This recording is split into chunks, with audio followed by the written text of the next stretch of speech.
போராட்டத்தில் ஈடுபட்ட தூய்மை பணியாளர்களை போலீசார் குண்டுகட்டாக தூக்கி சென்று கைது செய்தனர். இது குறித்தான விவரங்களுடன் செய்தியாளர் மகேந்திரன் இணைப்பில் இருக்கிறார். வணக்கம் மகேந்திரன், விவரங்களை பதிவு செய்யுங்க. மண்டலம் 5 மற்றும் 6ஐ சேர்ந்த தூய்மை பணியாளர்கள் தூய்மை பணிகளை தனியார் மயமாக்க கூடாது என்கிற கோரிக்கையை வலியுறுத்தி மேதின பூங்காக்குள் உள்ளிருப்பு போராட்டத்தில் ஈடுபட முயன்ற நிலையில் காவல்துறையினர் போராட்டத்தில் ஈடுபட முயன்றவர்களை குண்டுகட்டாக கைது செய்து வருகின்றனர். ஏற்கனவே ரிப்பன் மாளிகை முன்பு அனுமதியின்றி போராட்டத்தில் ஈடுபட்ட நிலையில் கைது செய்யப்பட்டு பின்னர் விடுவிக்கப்பட்டனர்.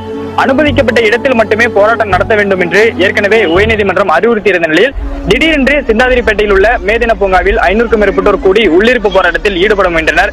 ரிப்பன் மாளிகையில் போராட்டத்தில் ஈடுபட்டது போன்று மேதின பூங்காவிலும் போராட்டத்தில் ஈடுபடுவோம், கலந்து செல்ல மாட்டோம் என்று அறிவித்த நிலையில் காவல்துறையினர் அனுமதியின்றி போராட்டத்தில் ஈடுபட முயன்றவர்களை தற்பொழுது கைது செய்து வருகின்றனர். ஏற்கனவே முதலாவதாக காவல்துறையினர் அனுமதியின்றி போராட்டத்தில் ஈடுபட வேண்டாம் என்று கலந்து செல்லுங்கள் என்று எச்சரித்தும் கலந்து செல்ல மறுத்ததால் காவல்துறையினர் கைது நடவடிக்கையில் தற்பொழுது ஈடுபட்டு வருகின்றனர்.